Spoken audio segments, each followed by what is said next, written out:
অতীতে ছাত্রলীগ বা আওয়ামী লীগ সরকারি চাকরিতে সুবিধা পেয়ে থাকলেও ছাত্রদল পাবে না, যারা মেধাবী তারাই চাকরি পাবে। ছাত্রদলের একটা স্লোগান আছে, শিক্ষা ঐক্য প্রগতি। বিএনপি হয়েছে বা ছাত্রদলই হয়েছে সবচেয়ে প্রগতিশীল ছাত্র সংগঠন এবং গোপনে কার্যক্রম করে কারো প্রগতিশীল হওয়ার সুযোগ নাই। 5ই আগস্টের পর আমরা ছাত্রলীগের মতো কোনো হেলমেট বাহিনী তৈরি করেছি? ঠিক আছে, তাহলে আমরাই এই ভূখণ্ডের সবচেয়ে প্রগতিশীল ছাত্র সংগঠন এবং বাংলাদেশের আমরাই বুকে হাত দিয়ে বলতে পারি বিগত 17 বছর সত্য বলেন, ন্যায় বলেন, অন্যায়ের বিরুদ্ধে বলেন, আমরা হাসিনাকে ফ্যাসিস্ট বলছি না। এবং সর্বশেষ জুলাই আগস্টের বিপ্লবে ছাত্রদলের কতজন লোক নিহত হয়েছে?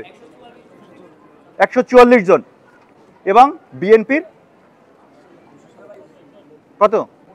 500-র মতো, এখন পর্যন্ত 500-র মতো।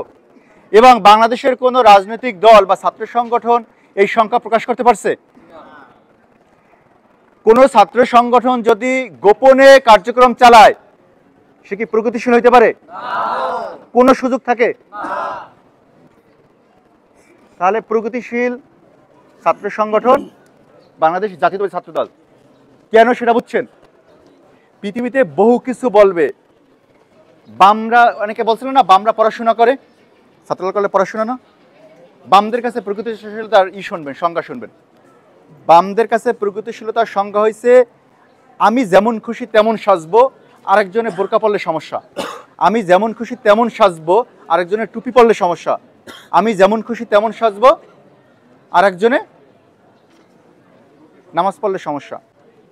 এবং এই পড়াশোনার কথা বা সায়েন্সের বিরুদ্ধে সবচেয়ে বেশি সোচ্চার কারা জানেন?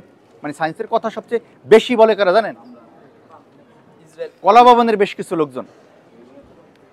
এই প্রগতিশীল যারা দাবি করে, কিন্তু প্রগতিশীলতার সবচেয়ে বড় জায়গা হয়েছে ভিন্ন মতকে মেনে নেওয়া, সকল মতকে মেনে নেওয়া এবং নতুন যা আসবে তাকে গ্রহণ করা।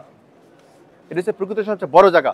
কিন্তু আমাদের দেশে যারা বেশি পড়াশোনা করছে দাবি করে, যেমন বামদের একটা কথা শুনবেন, একেবারে সিরিয়াসলি শুনবেন, তারা বলে যে বাংলাদেশের দুইটা রাজনৈতিক দল পরিবারতন্ত্র। পৃথিবীতে গণতান্ত্রিক ইতিহাসে এমন কোন রাষ্ট্র আছে যেখানে দুইটার বেশি রাজনৈতিক দল আছে? আছে, বাট রাষ্ট্র ক্ষমতায় দুইটা দলই আসে। পৃথিবীর সকল দেশ, মার্কিনে নির্বাচন হয়েছে, ভারতে বলেন, পৃথিবীতে যে জায়গায় নির্বাচন ব্যবস্থা আছে, গণতন্ত্র আছে, সেখানে দুইটা দলই রাষ্ট্র ক্ষমতায় আসে। লন্ডনে, ইংল্যান্ডে বলেন। তাহলে এত পড়াশোনা করে তারা কি সবক দেয়? আমাদেরকে বুঝে যে দুইটা রাজনৈতিক দল। ভাই আপনার তো ম্যান্ডেট লাগবে, জনগণের লাগবে। তাহলে বিএনপি হয়েছে বা ছাত্রদল হয়েছে সবচেয়ে প্রগতিশীল ছাত্র সংগঠন এবং গোপনে কার্যক্রম করে কারো প্রগতিশীল হওয়ার সুযোগ নাই। এই আবরারের বাড়ি কি ফেনী ছিল? কুষ্টিয়ায় ছিল। আচ্ছা, তাকে মারা হয়েছিল কি বেলেমে? শিবির ট্যাগ দিয়ে।